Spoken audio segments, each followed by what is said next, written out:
اعوذ باللہ من الشیطان الرجیم بسم اللہ الرحمن الرحیم طه اللہ اعلم بمرادہ بذالک آمنا وصدقنا ما انزلنا نہیں نازل کیا ہم نے علیکا تم پر اے نبی القرآن یہ قرآن لتشقى کہ تم مشقت میں پڑ جاؤ الا تذکرۃ لمن یخشی بلکہ یہ تو یاد دہانی ہے ہر اس شخص کے لیے جو ڈرے اللہ سے تنزیلا نازل کیا جا رہا ہے ممن اس ذات کی طرف سے خلق الارض جس نے پیدا کیا ہے زمین کو والسماوات العلی اور بلند آسمانوں کو الرحمن وہ رحمان کائنات کے علی العرش استوى مستوی ہے عرش پر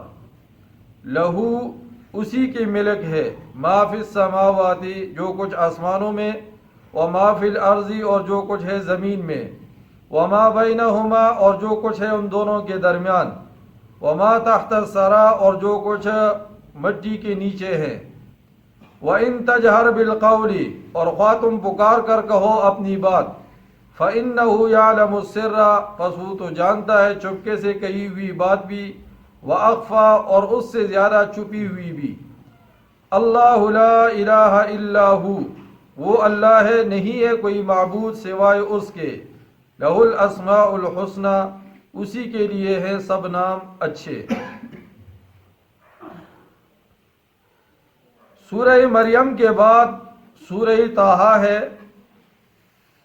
سورہ طٰہٰ کا نزول سن 6 نبی سے پہلے ہوا ہے اس لیے کہ مہاجرین کا جب پہلا قافلہ حبشہ کی طرف گیا تو جعفر ابن ابی طالب اس نے وہاں پر جو تقریر کی تو وہاں پر انہوں نے سورہ طٰہٰ کی تلاوت بھی نجاشی بادشاہ کے آگے کی تھی نجاشی بادشاہ یہ مسلمان ہو گیا تھا یعنی اس وقت یہ عیسائی مذہب کے اوپر تھا جب اس کا انتقال ہوا تو امام الانبیاء علیہ السلام نے اس کا غائبانہ جنازہ پڑھا غائبانہ جنازہ کا یہ مطلب ہے کہ آپ کے لیے سارے پردے وہ ہٹا لیے گئے بالکل آپ کے سامنے جنازہ جو ہے وہ نظر آ رہا تھا آج ہمارے بھائیوں کو غلط فہمی ہوئی ہے کشمیر میں کوئی مر جائے یا اس کا جنازہ کرتے ہیں مفسرین اور فقہاء یہ فرماتے ہیں کہ اگر کوئی مسلمان ایسی جگہ میں مر جائے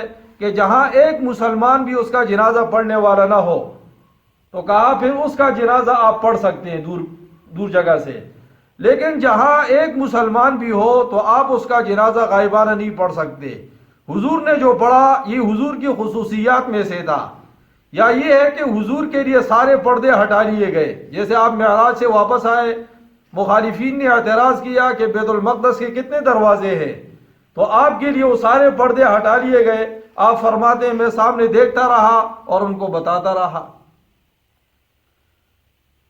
طبقات ابن سعد کے اندر بھی یہ موجود ہے کہ یہ صورت سن 6 نبی سے پہلے اتری کیونکہ سن 6 نبی کے اندر ہی حضرت عمر رضی اللہ عنہ ایک دن تلوار لے کر امام الانبیاء علیہ السلام کے قتل کے ارادے سے نکلے راستے میں نعیم ابن عبداللہ جو مسلمان ہو گئے تھے ان سے ملاقات ہوئی کہا کہاں جا رہے ہو کہا اس نبی سے ہم بہت تنگ آئے ہیں آج اس کا کام تمام کرنے کے لیے جا رہا ہوں انہوں نے کہا پہلے اپنے بہنوئی سعید ابن زید اور اپنے بہن کی خبر لو وہ بھی مسلمان ہو گئے حضرت خباب رضی اللہ عنہ گھر کے اندر تھے اور ان کو سورہ طٰہٰ پڑھا رہے تھے سکھا رہے تھے اتنے میں باہر سے دستک ہوئی دیکھا عمر رضی اللہ عنہ اس وقت رضی اللہ عنہ نہیں بنے تھے وہ آئے تو حضرت خباب رضی اللہ عنہ کا پتہ تھا کہ ان کو پتہ تھا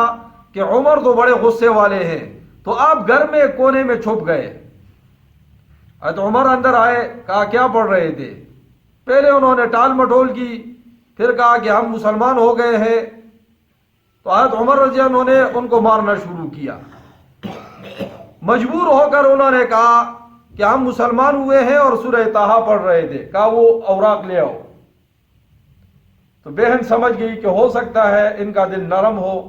کہا پہلے غسل کر لو، اس کے بعد آپ کو ہم وہ پڑھ کر سناتے ہیں. جب غسل کرنے کے بعد دیکھا سورہ طٰہٰ کے ان آیات کی طرف تو کہا یہ تو واقعی کوئی عجیب و غریب کلام ہے.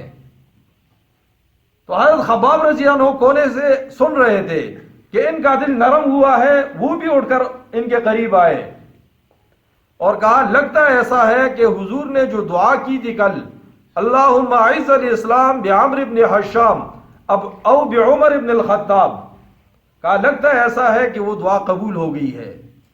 حضرت عمر نے فرمایا کہ مجھے حضور کے سامنے لے کر چلو. وہاں گئے، اسلام قبول کر لیا، کلمہ پڑھ لیا. معلوم یہ ہوا یہ سورت سن 6 نبی سے پہلے اتری ہے. اس کے اندر 135 آیات ہے اور یہ مکی صورت ہے. مکی صورت کے بارے میں بتایا تھا کہ ہر وہ صورت جو ہجرت سے پہلے نازل ہوئی ہے اگرچہ وہ مکہ سے باہر اتری ہو تو وہ مکی ہے، اور ہر وہ صورت جو ہجرت کے بعد اتری ہے وہ کیا ہے؟ مدنی ہے. اس کے اندر 8 رکوع ہے. سورہ طٰہٰ، طٰہٰ کے بارے میں بعض مفسرین فرماتے ہیں یہ اللہ کا نام ہے، بعض مفسرین فرماتے ہیں یہ امام الانبیاء علیہ السلام کا نام ہے، اور بعض مفسرین فرماتے ہیں حروف مقطعات ہے. امام جلال الدین سیوطی فرماتے ہیں آمنا بذالک، ہم اس پر ایمان لائے ہیں، متشابہات میں سے. ما انزلنا، نہیں نازل کیا ہم نے، علیکا، آپ پر اے نبی، القرآن، یہ قرآن، لتشقا، کہ تم مشقت میں پڑ جاؤ. صحیح روایت میں آتا ہے حضور رات کے وقت قرآن پڑھتے تھے. جب آپ کو نئی نبوت ملی تو آپ رات کو لمبی قرات کرتے تھے. لمبی قرات جب آپ کرتے تھے تو آپ کے پاؤں مبارک وہ سوج جاتے تھے. بعض روایت میں آتا ہے کہ سردی میں آپ اتنا لمبا قیام کرتے تھے کہ آپ کے پاؤں مبارک جو ہے وہ پھٹ جاتے تھے. تو آپ کو کہا اے نبی اس قرآن کو تو مشقت کے لیے نہیں اتارا آپ پر، فقرؤوا ما تیسر من، جتنا آپ آسانی سے اس کی تلاوت کر سکتے ہیں تو آپ کیا کریں؟ تلاوت کریں. آپ ذخیرہ احادیث اٹھا کر دیکھیں، تمام احادیث میں حضور نے بڑی ترغیب دی ہے خاص کر امام حضرات کو کہ بھئی نماز مختصر پڑھائے. فرمایا کہ میں جب نماز پڑھاتا ہوں تو اپنے مقتدیوں میں سب سے جو کمزور اور بیمار ہوتا ہے اس کا لحاظ رکھتا ہوں. تو پھر ایک روایت میں آتا ہے کہ آپ نے تو امت کو یہ ترغیب دی ہے اور آپ نے خود سورہ صافات پڑھی ہے، وہ تو بہت لمبی صورت ہے. محدثین فرماتے حضور جب قرات کرتے تھے تو کسی کو یہ محسوس نہیں ہوتا تھا کہ یہ بہت لمبی قرات ہے، وہ چاہتے کہ اور قرات ہو. پیغمبر ہے، قرآن ان کے اوپر اترا ہے، تلاوت کر رہے ہیں، لیکن عام طور پر آپ کا حکم کیا ہے کہ نرمی سے. میں نے ایک دن یہاں فجر کی نماز میں لمبی قرات کی تو ایک بابا جی مجھے کہتے آج میں بہت رویا ہوں. میں نے کہا کیا وجہ؟ کہتے آپ نے قرات لمبی کی، مجھے بڑی تکلیف تھی، مجھے بڑی تکلیف. آسانی کی ہم نے نہیں اتارا آپ پر اس قرآن کو لتشقا، تاکہ تم مشقت میں پڑ جاؤ. یا یہ کہ حضور جب دعوت دیتے تھے اور لوگ مسلمان نہیں ہوتے تھے تو آپ کو بڑی تکلیف ہوتی تھی، تو اللہ نے آیت اتاری کہ یہ مشقت کے لیے نہیں اٹھایا، آپ کا کام ہے پیغام پہنچانا، باقی کوئی مانے یا نہ مانے. اس لیے سعید احمد خان صاحب رحمہ اللہ یہ آیت پڑھتے تھے اور کہتے تھے جب تم دعوت دیتے ہو ایک آدمی نہیں مانتا تو اس کے ساتھ مت چمٹا کرو اور پھر اس کے بارے میں اپنے آپ کو جو ہے نا کوڑ کر ختم مت کرو کہ یہ کیوں نہیں مان رہا، یہ کیوں نہیں مان رہا. آپ جب اس کے ساتھ الجھتے ہو، فرمایا جتنا ٹائم اس پر ضائع کرتے ہو اتنے ٹائم میں آپ 20 آدمی اوروں کو بھی دعوت دے سکتے ہو. کیوں اپنا ٹائم ضائع کرتے ہو؟ الا تذکرۃ لمن یخشی، بلکہ تو یاد دہانی ہے ہر اس شخص کے لیے جو ڈرے اللہ سے. قرآن اتارنے کا مقصد کیا ہے؟ جو اللہ سے ڈرتا ہے اس کے لیے یاد دہانی ہے، اور جو نہیں ڈرتا تو اس کے لیے یاد دہانی نہیں ہے. پھر وہ تو پیغمبر کو بھی دے کر اس کو یاد دہانی نہیں ہوتی. تنزیلاً، نازل کیا جا رہا ہے، ممن، اس ذات کی طرف سے، خلق الارض، جس نے پیدا کیا ہے زمین کو، والسماوات العلا، اور بلند آسمانوں کو. ذرا غور کرو کتنی وسیع کائنات بنائی ہے، کتنا بڑا آسمان اللہ نے بنایا ہے، بغیر عمد ترونہا، بغیر ستونوں کے بنایا ہے. تو یہاں ایک مسجد کا چھت ڈالتے ہیں، کہتے ہیں 10 ستون اس میں بناؤ گر نہ جائے. بغیر عمد ترونہا، ذرا اس کی ذات پر غور کرو. الرحمن، وہ رحمان، علی العرش استوا، مستوی ہے عرش پر. یہ بڑا مشکل مسئلہ ہے، علم کلام والے اس پر بحث کرتے ہیں.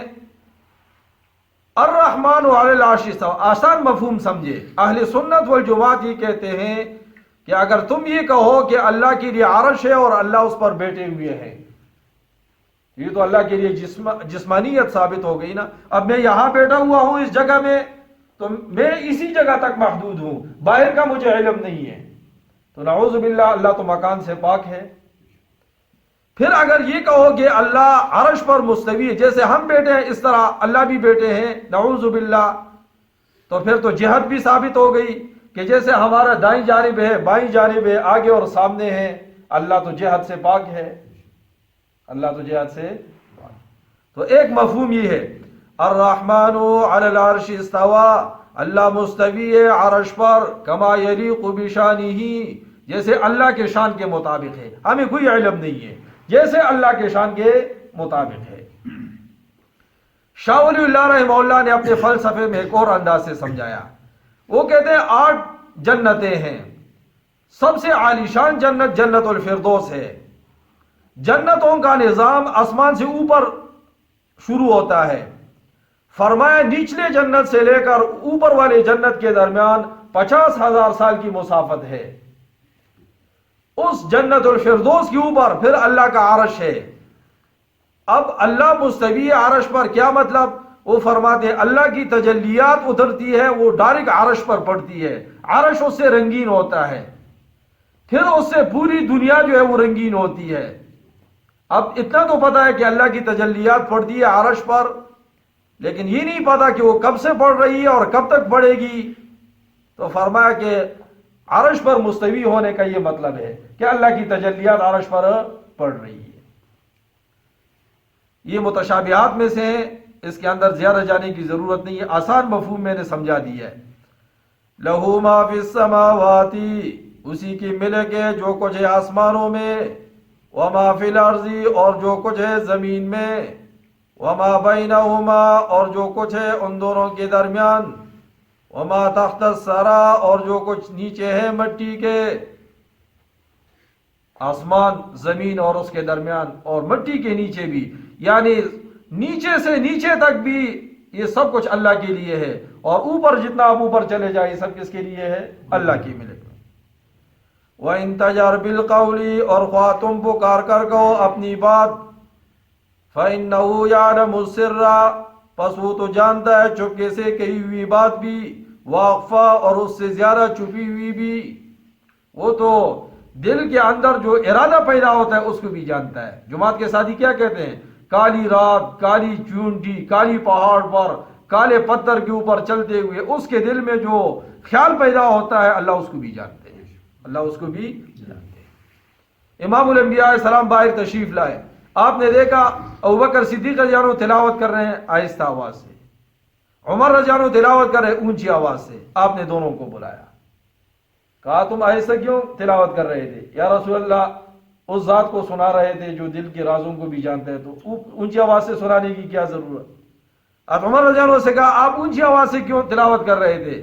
یا رسول اللہ شیطان کو بھگا رہا تھا، سوئے ہوئوں کو جگا رہا تھا، اسی اونچی آواز سے تلاوت کر.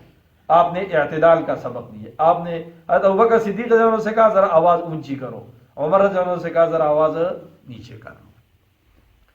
اللہ، وہ اللہ ہے، لا الہ، نہیں ہے کوئی معبود، الا ہوا، سوائے اس کے.